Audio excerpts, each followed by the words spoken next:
Due to ongoing worldly issues, Samsung may have to cancel the Galaxy Note 21 this year, and honestly, that's fine.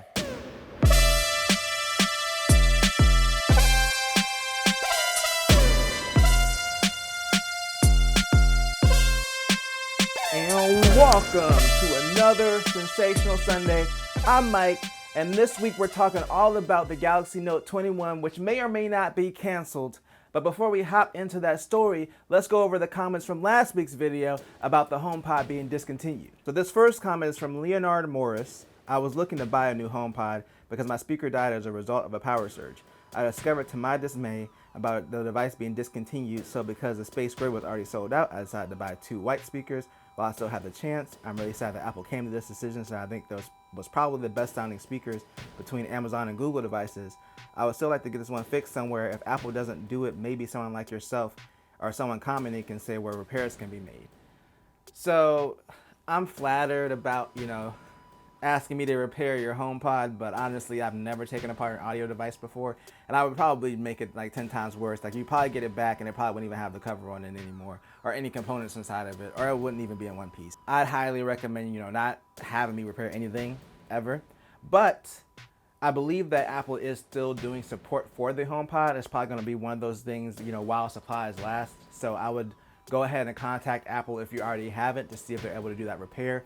If not, I just recommend to check for an authorized Apple repair shop in your area, or just someone that repairs audio equipment in general. That's what I would do if I was in that situation. But yeah, definitely don't send it to me to repair because it will not come back working at all, or in one piece. This next comment is from Malik JS18, and they said, I feel like the HomePod was discontinued because it flopped hard, and that's because Apple gave up on Siri years ago.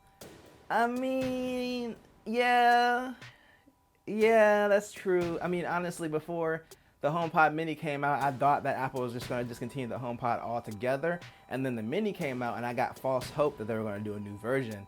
But yeah, there was a long time where I felt like, okay, Apple's not really doing that much to make Siri better, which in turn didn't make the HomePod better and didn't make it a desirable speaker. But now with the Mini being $100, I'd say it's a lot more forgivable that Siri is bad. But yeah, they really need to focus on improving Siri. That was the biggest reason that the HomePod flopped. I'm sorry, it just wasn't on par, even close to being on par with what Amazon and Google were offering at the time. So I do agree with that comment, even though I love my HomePod and it hurts inside. The last comment is from Clash716, and they said, anyone able to explain how a $1 trillion company hasn't got a good voice assistant?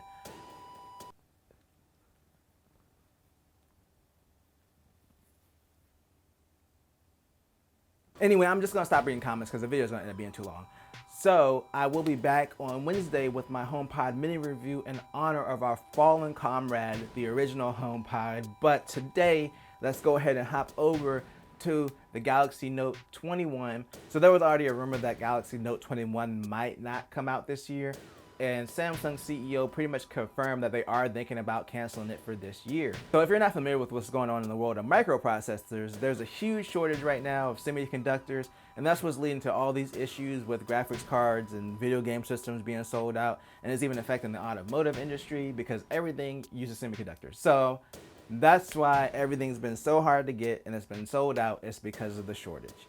So of course, Samsung would also be affected by this. Anybody that makes a phone is going to be affected by this. But Samsung didn't come out right and say that was why it might not come out. But you can definitely infer based off of what the CEO said that that's part of the reason. So the co-CEO, Ko-Dong Jin, did say that the company has been grappling with a shortage of chips and that it might be difficult to release a Note model in the second half of 2021 as it had planned. They're also quoted as saying there's a serious imbalance in supply and demand of chips in the IT sector globally.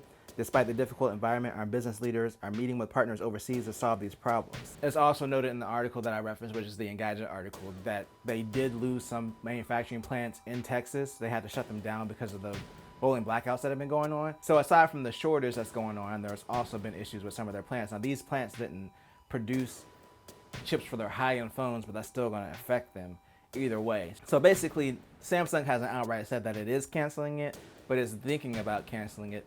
I think that they came out and said this to kind of gauge the room to see how people would react if they canceled it.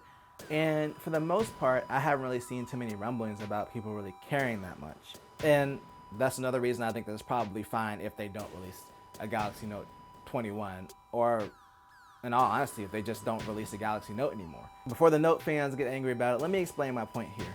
If we go back to 2011, when the first Galaxy Note came out, phones were a lot smaller.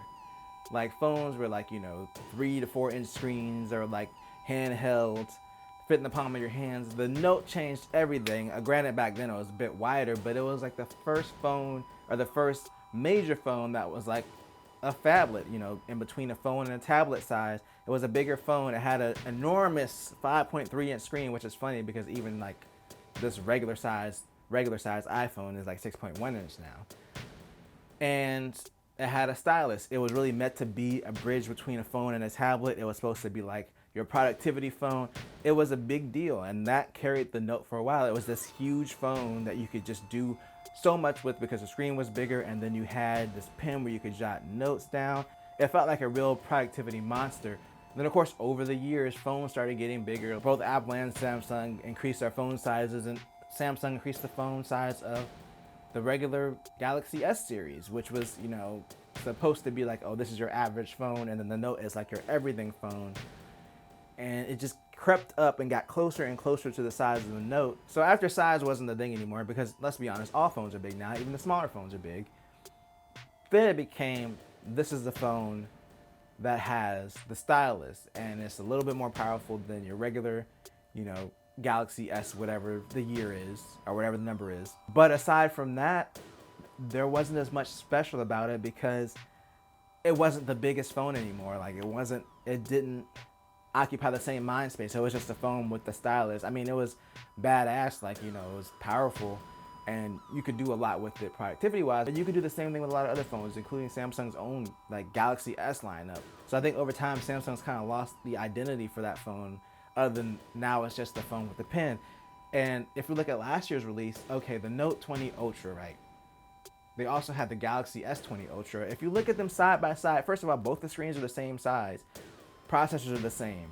Like, the specs are almost identical. Yeah, the Galaxy Note had a different camera, but that was like really the only difference aside from the S Pen. When the S20 Ultra came out, it was really expensive. It was more expensive than what the Note launched at. But then by the time the Note came out, there were so many discounts for it that it made no sense to buy the Note because the Ultra was cheaper and it was a very similar phone. And then they released that regular Note 20, which was just a complete mess, and it was like underpowered even in comparison to the regular S20, but it was $1,000. And it was kind of like, oh, if you want the cheaper Note, then here you go, or you can get the real Note. It really didn't make any sense, honestly. I feel like they tried to make it its own line, when in reality, a lot of people thought of the Note as being like the top tier Samsung phone, but at the same time, they have this gap in between the S series and the Note. And they definitely want to sell the S series phone, until the Note comes out, at least. I mean, obviously they're going to sell it beyond that, but they don't want to make it underpowered just to release a Note. And everybody knows what the latest processors are, so it's not like you can make the S series less powerful like last generation hardware. No one's going to buy that. So you kind of run into this scenario where they're going to run the same chips and they're probably going to be very similar. More importantly, this year, the S21 Ultra got stylus support. It got S Pen support.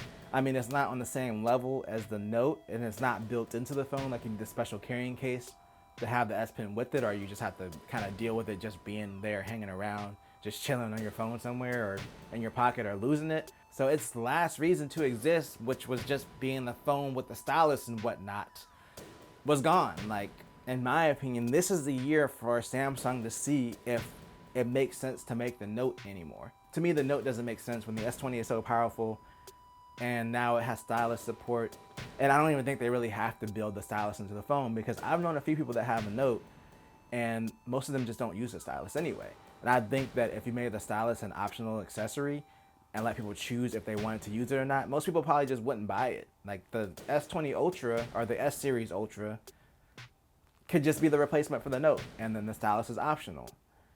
And then they could even offer a bundle package that came with the stylus if they want to. So I think that that makes the most sense, and for them not to have Note anymore, or even if they wanted to rename it the Note and give it a more boxy shape, they could always do that. But I don't think it makes sense to have an S Ultra and then a Note Ultra existing in the same universe anymore. If you are a Note owner, let me know if you actually use the stylus or not. I've never seen anybody like regularly use it.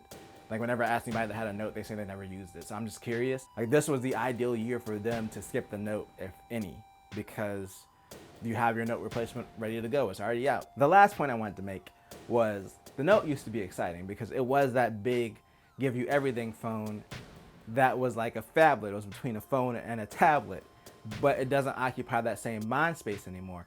But Samsung already has a phone that does, and that's the Galaxy Z Fold. Obviously the Z Fold 3 is going to come out this year. I think that's a more important phone. Even if they sell less of them, that's a more important phone to release because that's really going to be the future of that category. That's really going to do the things that they want the Note to do. That phone in my mind is what I used to think of the Note back in 2011. It's really a bridge between a phone and a tablet because now that all phones are big, all of them are technically like phablet size now. But this phone is actually like a bridge. It's like a small tablet. And it really is a do everything productivity monster type phone, and it's something that nobody else is doing. So I think that the Fold is really occupying that space that the Note used to be in. That's another reason I just don't think that the Note makes sense anymore. But let me know what you think. Do you think that the Note should exist? I don't really think that it matters, but I don't buy Samsung phones. This is just me looking from the outside. If you are a Samsung phone buyer, again, give me your opinion. Let me know. But I am bringing this video to a conclusion. But if you enjoyed it, then make sure to tell a friend, tell a coworker, like, share, and subscribe, and always do at least 2 things at the same time.